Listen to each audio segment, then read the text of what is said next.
الحمد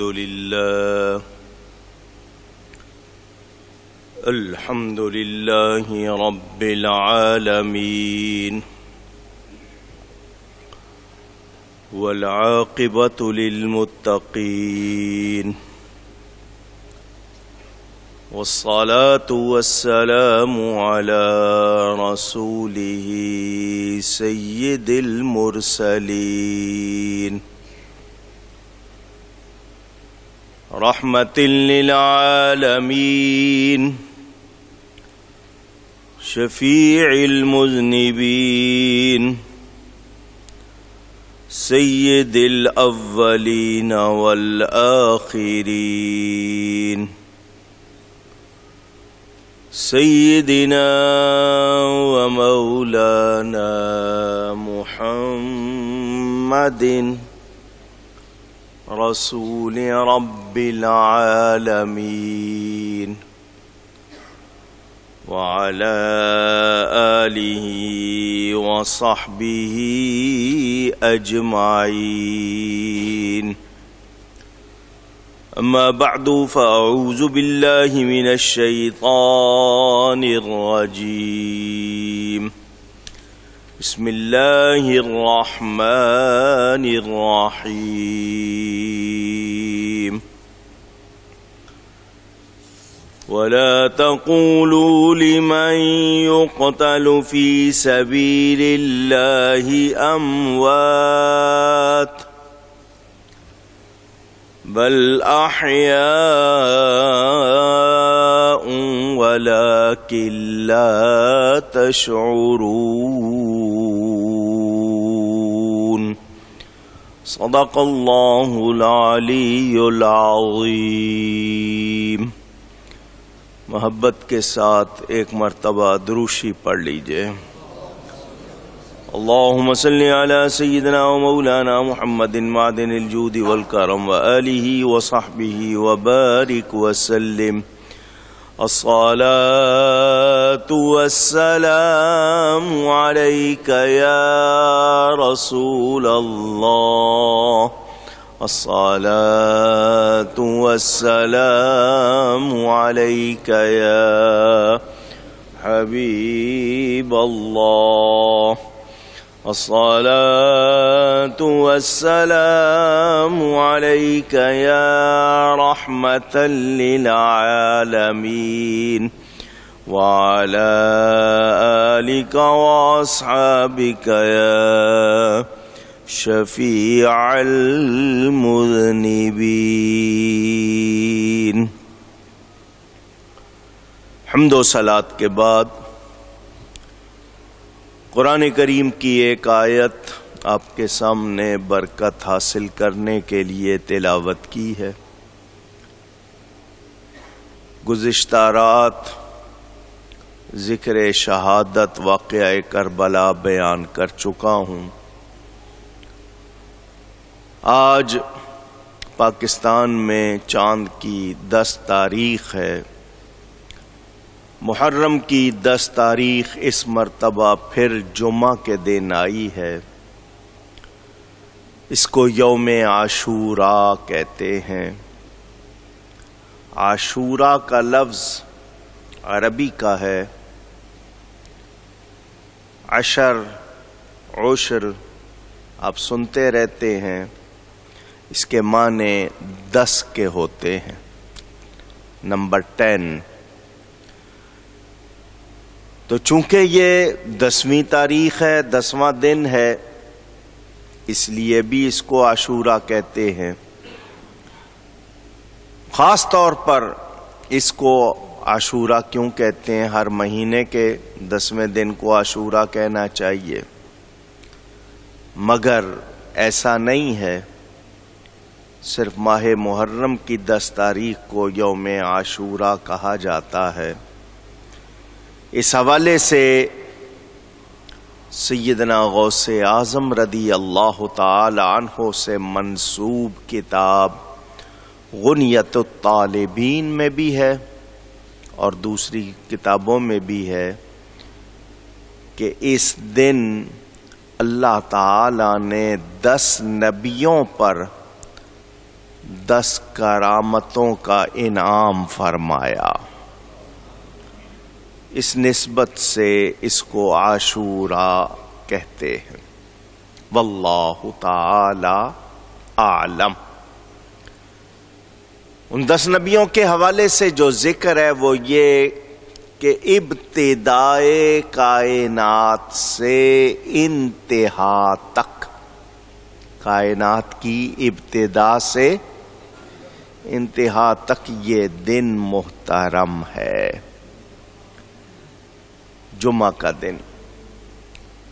جمعہ کے حوالے سے آپ فضائل ویسے سنتے رہتے ہیں، تو محرم کا 10واں دن جمعے کو آئے تو اور زیادہ اس میں اہمیت۔ حضرت آدم علیہ السلام کی توبہ قبول ہوئی تو جمعہ کا دن تھا، محرم کی 10 تاریخ تھی۔ حضرت آدم کی ولادت ہوئی تو جمعہ کا دن تھا، وہ آسمان سے زمین پر اتارے گئے تو جمعہ کا دن، اور یہی تاریخ بتائی جاتی ہے۔ حضرت نوح علیہ السلام کی کشتی جودی پہاڑ پر رکی، اس دن بھی جمعہ کا دن، محرم کی 10 تاریخ۔ حضرت موسیٰ اور حضرت ہارون کو فرعون اور اس کے لشکر سے نجات ملی، جمعہ کا دن تھا، محرم کی 10 تاریخ۔ حضرت عیسیٰ علیہ السلام کی ولادت، پیدائش، جمعہ کا دن، محرم کی 10 تاریخ۔ حضرت ادریس علیہ السلام آسمانوں پر اٹھائے گئے، جمعہ کا دن، محرم کی 10 تاریخ۔ حضرت صالح علیہ السلام کی اونٹنی مشہور ہے، اس کے حوالے سے بھی یہی دن بتایا جاتا ہے۔ حضرت یونس علیہ السلام مچھلی کے پیٹ سے نکلے، جمعہ کا دن، محرم کی 10 تاریخ۔ حضرت یوسف علیہ السلام کنویں سے نکالے گئے، جمعہ کا دن، محرم کی 10 تاریخ۔ حضرت ایوب علیہ السلام کو بیماری سے نجات ملی، جمعہ کا دن، محرم کی 10 تاریخ۔ حضرت ابراہیم کی پیدائش بھی اور ان پر آگ گلزار ہونے کی تاریخ بھی 10 محرم، جمعہ کا دن۔ یہ بھی ہے کہ حضرت سلیمان علیہ السلام کو ملک، بادشاہت ملی تو وہ بھی 10 تاریخ محرم کی، جمعہ کا دن۔ تو یہ نبیوں کا دن ہے، بڑا محترم دن ہے۔ اللہ نے یہی دن اپنے حبیب کے بیٹے کی قربانی کے لیے چن لیا، تو ان کی بھی نسبت واقعہ کربلا کی لوگ سمجھتے ہیں، صرف کربلا کے حوالے سے محرم کی 10 تاریخ میں نے آپ کو بتایا نا، اور پھر قیامت قائم ہوگی، محرم کی 10 تاریخ ہوگی، دن کون سا ہوگا؟ جمعہ کا۔ تو یہ بڑا محترم دن ہے۔ تو یہ کربلا سے پہلے بھی محترم سمجھا جاتا تھا، اور اس کے بعد بھی اس میں حضرت امام علی مقام کی نسبت بھی شامل ہو گئی، تو اب اس دن کی اہمیت ہمارے سامنے واضح ہے۔ ترمذی شریف میں حدیث موجود، نبی کریم صلی اللہ علیہ وسلم 10 تاریخ محرم کی 10 تاریخ کو روزہ رکھنے کا حکم فرمایا۔ حضرت عبداللہ ابن عباس رضی اللہ تعالی عنہما راوی، امر رسول اللہ صلی اللہ علیہ وسلم بصوم عاشوراء یوم العاشر، کہ حضور نے حکم دیا کہ 10 تاریخ کا روزہ رکھو۔ نفلی روزہ ہے، لیکن اس میں بہت برکت ہے۔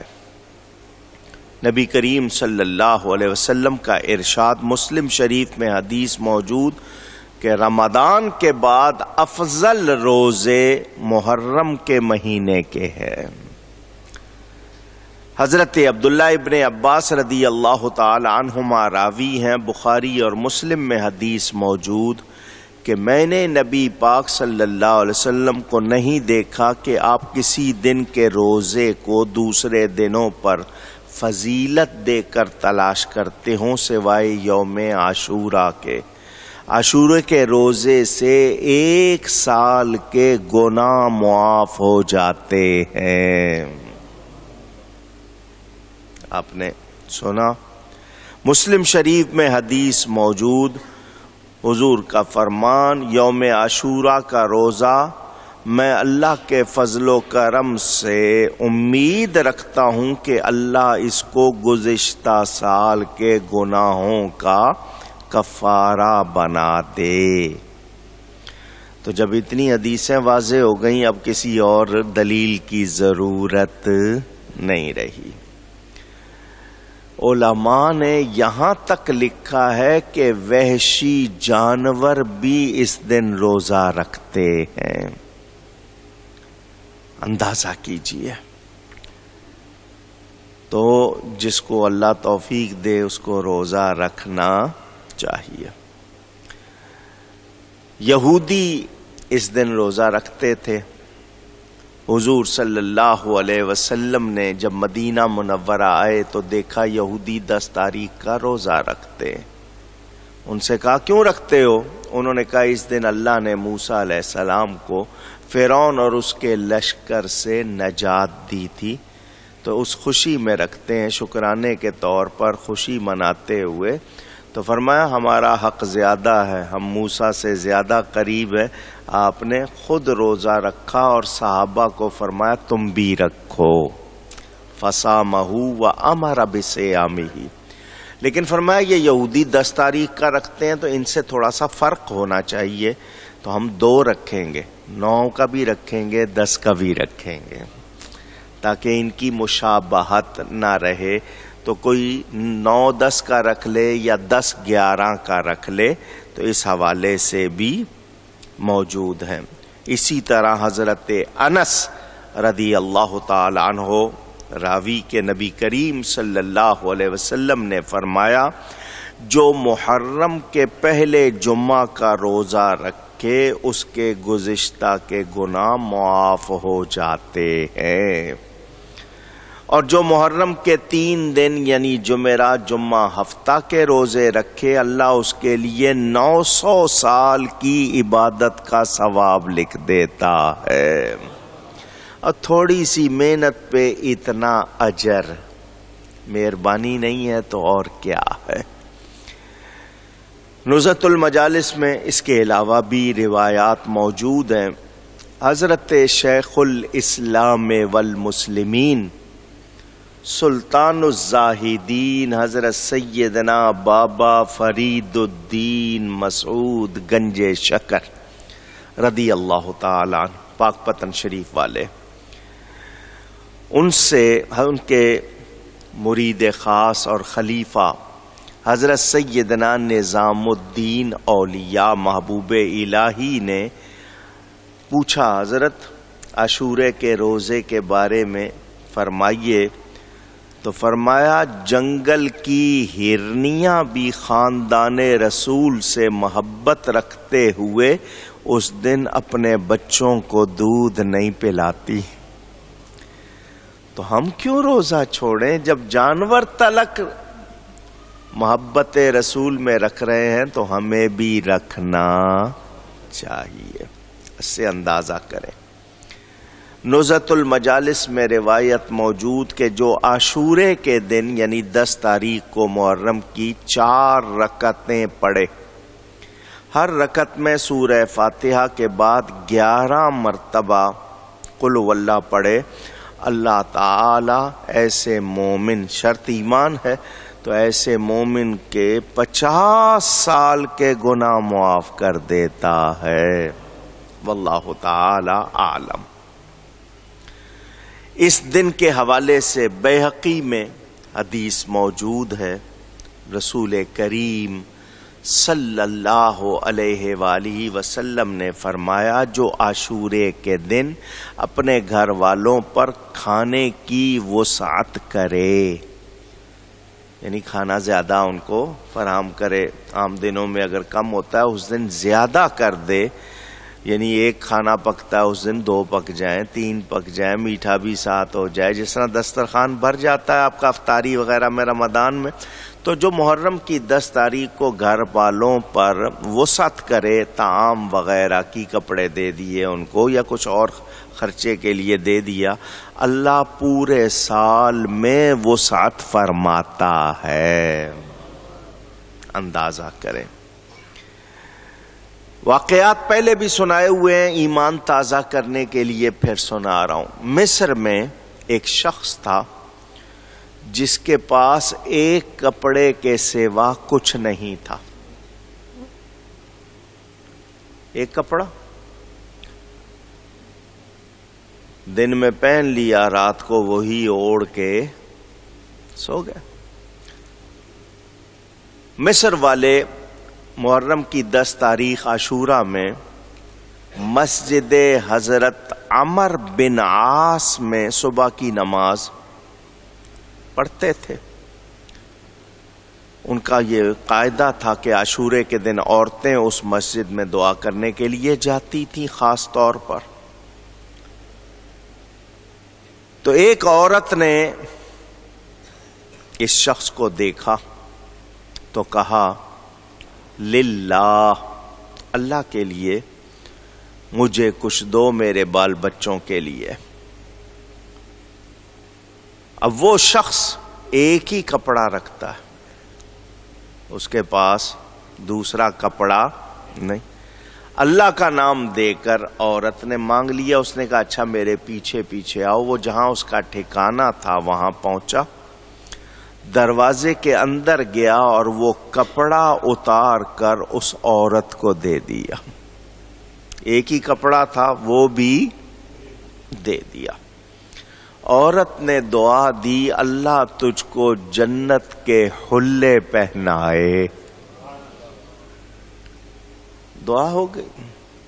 وہ اب گھر سے نکل نہیں سکتا کہ اس کے پاس پہننے کے کپڑے نہیں۔ وہ رات اس نے خواب دیکھا، ایک بہت خوبصورت حور اس کے خواب میں آئی، اس کے پاس ایک خوشبودار سیب تھا۔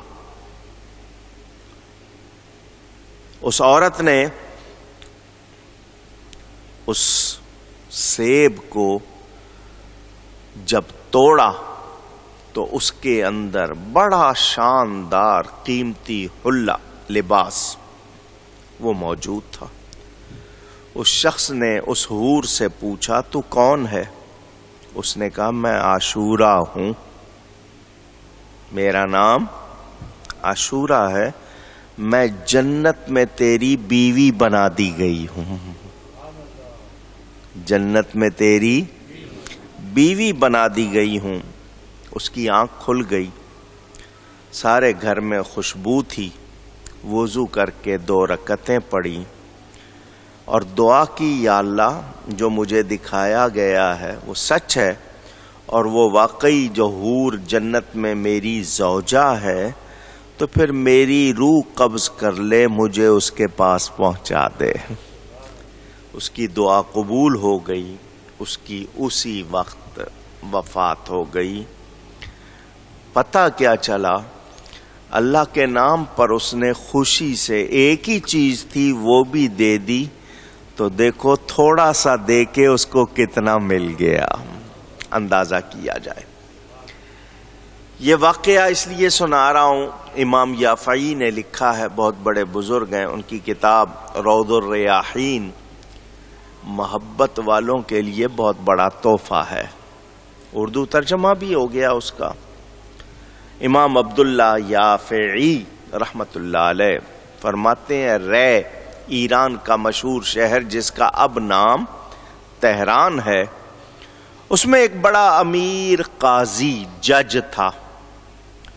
عاشورے کے دن اس جج کے پاس، قاضی کے پاس ایک مانگنے والا گداگر. آپ کی زبان میں فقیر کہتے ہیں، عربی میں فقیر سے مراد یہ جو بیگر ہوتے ہیں، گداگر، یہ مراد نہیں ہوتا. بہرحال فقیر آیا اور اس نے قاضی سے کہا اللہ تم کو عزت دے، میں ایک فقیر اہل و عیال والا ہوں، بال بچے والا ہوں، تمہارے پاس آیا ہوں، اللہ نے تمہیں عہدہ بھی دیا ہے، مال بھی دیا ہے. آج کا دن 10 محرم بڑی شان والا دن ہے. اس دن کی عزت اور حرمت کے صدقے مجھے 10 من آٹا، 5 من گوشت اور 2 درہم دے دو. قاضی نے کہا اچھا، ظہر کے وقت آنا. وہ چلا گیا، بیٹھ کے کہیں اس نے وقت گزارا. جب ظہر کا ٹائم آیا وہ قاضی کے پاس آیا. قاضی نے کہا اوہو میں انتظام نہیں کر سکا، عصر کے وقت آنا. بہت اچھا جی. وہ عصر کے وقت گیا وہاں پر، تو اس نے قاضی نے ٹال دیا کیونکہ اس کی نیت دینے کی نہیں تھی، کچھ بھی نہیں دیا اور ٹال دیا. مانگنے والے کا دل ٹوٹ گیا کہ میرا سارا دن بھی گزر گیا، میں اور کسی کے دروازے پہ جاتا، کہیں سے تو مجھے کچھ ملتا، اس نے میرا سارا دن بھی لگا دیا اور دیا کچھ نہیں. 2 مرتبہ بلایا، منہ لٹکائے ہوئے جا رہا تھا. راستے میں ایک عیسائی اپنے مکان کے دروازے پہ بیٹھا ہوا تھا. فقیر نے اس سے کہا آج کا دن بڑی عزت والا، شان والا ہے، اس کے صدقے میں مجھے کچھ دیجئے. نصرانی نے کہا آج کون سی خاص بات ہے، آج کے دن میں کیا خاص بات ہے؟ اس نے مانگنے والے نے بتایا کہ یہ فرزند رسول سیدنا حسین بن علی کی شہادت کا دن ہے، نبیوں کا دن ہے، بڑی شان والا دن ہے، اور خاص طور پر آل رسول کی قربانی کا دن ہے. نصرانی نے کہا کہ تو نے مسلمان ہو کر